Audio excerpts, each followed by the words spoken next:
আল্লাহ রাব্বুল আলামিনের কাছে আপনাদেরকে জবাব দিতে হবে। এই জন্য উদাত্ত আহ্বান জানাচ্ছি যে আপনারা সকলে মিলে দাড়িপাল্লাকে জয়যুক্ত করবেন। এই কথা বলাই আমার কথা শেষ করছি। আসসালামু আলাইকুম ওয়া রাহমাতুল্লাহি ওয়া বারাকাতুহু। সম্মানিত উপস্থিতি, এই পর্যায়ে বক্তব্য নিয়ে আসছেন বাংলাদেশ খেলাফত মজলিসের কসবা উপজেলার নির্বাহী সভাপতি মাওলানা ইউনুস করিম বেলালী। মাওলানা ইউনুস করিম বেলালীকে সংক্ষিপ্ত বক্তব্য রাখার জন্য অনুরোধ করছি। আসসালামু আলাইকুম ওয়া রাহমাতুল্লাহ। ওয়াতাসিমু বিহাবলিল্লাহি জামিআন ওয়া লা তাফাররাকু। আজকের এই মহাসমুদ্রে বাংলাদেশ 11 দলীয় ঐক্য জোটের এই মহাসমাবেশ থেকে আমরা একটা শপথ নিতে চাই, আর আমরা বিচ্ছিন্ন হয়ে থাকতে চাই না। ইমানদার যারা রক্ত দিয়ে এই দেশে ইসলাম কায়েম করবো ইনশাআল্লাহ।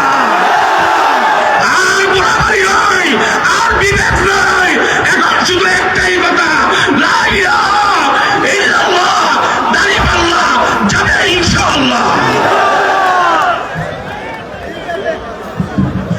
সম্মানিত উপস্থিতি,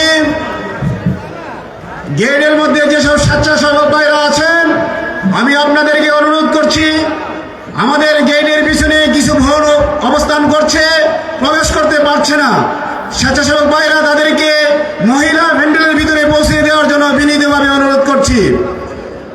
সম্মানিত উপস্থিতি, এই পর্যায়ে বক্তব্য নিয়ে আসছেন বাংলাদেশ জামাত ইসলামী ব্রাহ্মণবাড়িয়া জেলা শহর সম্মানিত সেক্রেটারি বিশিষ্ট আলেমে দ্বীন জনাব মাওলানা আমিনুল ইসলাম। জনাব মাওলানা আমিনুল ইসলাম ভাইকে এই পর্যায়ে বক্তব্য রাখার জন্য বিনীতভাবে অনুরোধ করছি।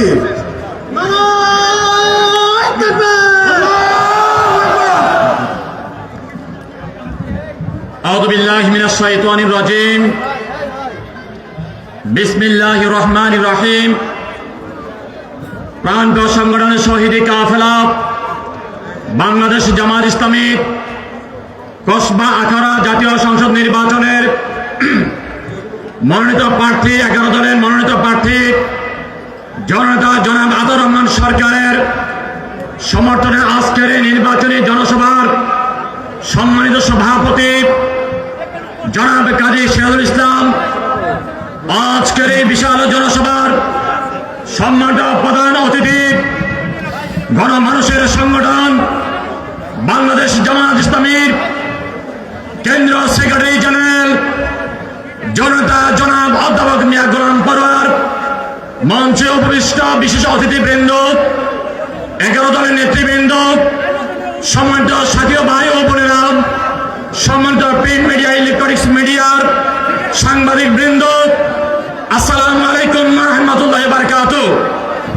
আমরা আল্লাহর দরবারে শুকরিয়া আদায় করেছি যে মহান রব্বুল আলামিন আমাদেরকে ফ্যাসিস্টদেরকে বাংলাদেশ থেকে দূর করে সামনে জাতীয় সংসদ নির্বাচনের মধ্যে একজন সৎ যোগ্য নেতাকে কসবা থেকে আমরা মনোনীত করতে পেরেছি।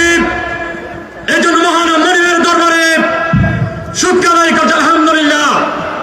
সম্মানিত সাথী বন্ধুগণ, আপনারা জানেন বাংলাদেশের 36শে জুলাই গণঅভ্যুত্থানের মাধ্যমে ছাত্র জনতা শ্রমিক স্বাধীন ফ্যাসিস্টদেরকে বাংলাদেশ থেকে দূর করতে সক্ষম হয়েছে।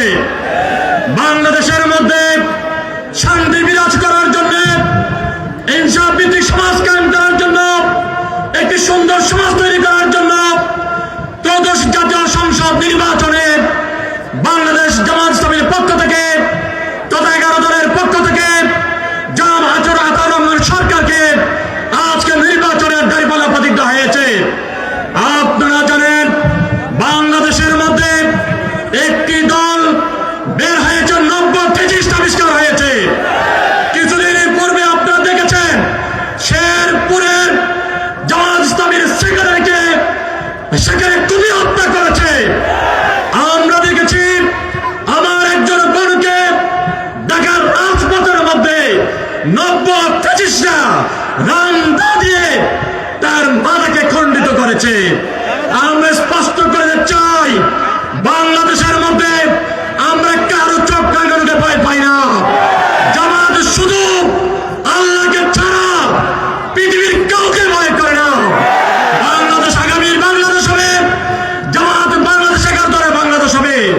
11 দলে বিজয় করে সামনে সরকার গঠন করবে, 11 দলে সরকার গঠন করে বাংলাদেশের জাতিকে একটি 11 দলীয় ইসলামী সরকার উপহার দেবে। পরিষেবা বলতে চাই, আমরা নিজেরা চাঁদাবাজি করি না, আমরা কাউকে চাঁদাবাজ করতে দিব না। আমরা সন্ত্রাসী করি না, কাউকে সন্ত্রাসী করতে দিব না। আমরা দুর্নীতি করি না, কাউকে বাংলাদেশে দুর্নীতি করতে দিব না। আমরা চাই না বেকার ভাতা, চাই না, আমরা চাই বেকারত্ব দূর করার জন্য। আসুন আমরা আমাদের সামনের ব্রাহ্মণবাড়িয়া 4 আসনের কসবা খেলার 11 দলের পক্ষ থেকে আতাউর রহমান সরকারকে যে দাঁড়িপাল্লার ইনসাফের প্রতীক দিয়েছি, সেটা বিজয় করে আমরা বিজয়ের মালা পরিয়ে আগামী দিনে আমরা ডাক্তার শরীফ রহমানের হাতে আমরা বিজয়ের মালা তুলব ইনশাআল্লাহ। আসুন আল্লাহ রাব্বুল আলামিন আমাদেরকে এই পথে চলে সকলের কাছে এসে আমরা আমাদের দাঁড়িপাল্লার ভোটে দাঁড়িপাল্লাকে বিজয় করব, আমরা সেটাকে সামনে রাখবো। সম্মানিত সাথী বন্ধুগণ, আমাদের আরেকটা বিষয় খেয়াল রাখতে হবে, 12 তারিখ যে নির্বাচন হবে সেখানে 2টা ভোট হবে।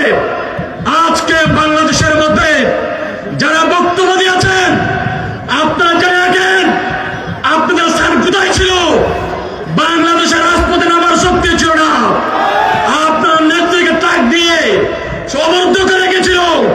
বাংলার দামানের ছেলেরা, বাংলার তরুণ সমাজ, ছাত্র জনতা লাল লাল রঞ্জিত করে দিয়েছিল, বুকের টানা রক্ত দিয়েছিল, দিয়ে বাংলাদেশকে স্বাধীন করেছিল। আজকে আপনার নির্বাচনের স্বপ্ন দেখেছেন, বাংলাদেশ